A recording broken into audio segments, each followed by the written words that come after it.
اندر گند رکھتا ہے. یہ کچھ دن 2 ہفتے پہلے میں نے یہاں کا ایک بونگا تھا جس کی میں نے کہا تھا، جس نے وہی کے حوالے سے بکواس کی تھی کہ وہی پرانے لوگوں پر جیسے آتی تھی تو ہمارے بونگے پر بھی آتی ہوگی معاذ اللہ مرشد پر. ٹھیک ہے. اب ایک اور بونگا کل اس نے بونگی ماری ہے بات لنڈن میں. وہاں لنڈن میں اس میں بکواس کی ہے، وہ جو ہمارا صدر بھی رہا ہے پیچھے، اس نے بکواس کی ہے اور اس نے کیا کہا ہے کہ نبوت کے حوالے سے، اور اس نے کہا ہے کہ ہمارا جو لیڈر ہے وہ 80 85 اور 90% مقبولیت رکھتا ہے. اور پھر آگے جا کے کہتا ہے بہت سارے نبیوں کو یہ مقبولیت حاصل نہیں ہوئی. استغفر اللہ، معاذ اللہ، لعنت تمہارے اوپر. وہ بدتمیزوں، تمہاری زندگیوں پر اللہ کی لعنت ہو. تمہیں خدا شعور دے، نہیں تو قبر میں اتارے تمہیں. بس ہم یہی کہتے ہیں. پتہ نہیں کدھر سے مادر پیدر قسم کا طبقہ ہمارے سروں پہ مسلط ہو گیا ہے. اور پھر اس سے سوال کرنے والا لنڈن میں کہتا ہے کیا بکواس کر رہے ہو؟ تو آگے سے کہ چی می کرتے ہو، یہ بھی نہیں کہتا بکواس کر گیا ہوں. اس نے تو یہ کہہ دیا تھا ڈر کے.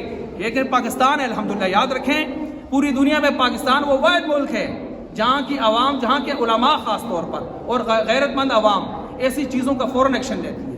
ہم نے ایکشن لیا نا، ادھر اس نے بات کی، دوسرے دن ہی رات کو ہی پریس کانفرنس ہوئی جامع مسجد میں، مفتی وقار صاحب اور ختم نبوت یوتھ فورس والے سارے بیٹھے، وہ ایسے ڈرا بیگی بلی کی طرح جو ہے وہ بیان دے رہا تھا.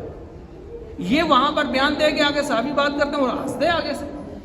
ہم نے کہا پاکستان آنے تو پتر لگ دے.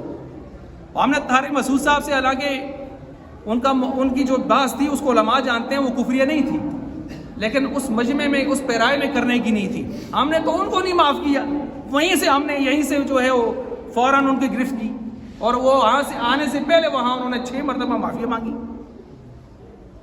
ہم تو اپنے علماء کو نہیں معاف کرتے اگر تھوڑی چھوٹی سی مسٹیک ہو جائے. اور تم اتنی بڑی بونگیاں بکواس کر کے تم سمجھو کہ آرام سے بیٹھو گے. نہیں، ہاں پاکستان. تو اس لیے اس بدتمیز ٹولے کو سے اپنے آپ کو بچائیں. ان کا ہر چھوٹا بڑا جو ہے نا بونگیاں، اگر میں اس بونگیوں کو بیان کرنا شروع کر دوں، نام بائی نیم مجھے یاد ہے ان کی بونگیاں ساری، سب کی، بڑے بونگے سے لے کر نیچے بونگوں تک سب کی. اللہ تعالیٰ اس فتنے سے بھی ہمارے ملک کو محفوظ فرمائے، امت مسلمہ کو محفوظ فرمائے. اور اس سوشل میڈیا پہ جو بکواسات ہوتی ہیں اللہ تعالیٰ اس سے جو ہے ہمیں محفوظ فرمائے. غزہ اور فلسطین کے مسلمانوں کی خصوصی مدد فرمائے. وآخر دعوانا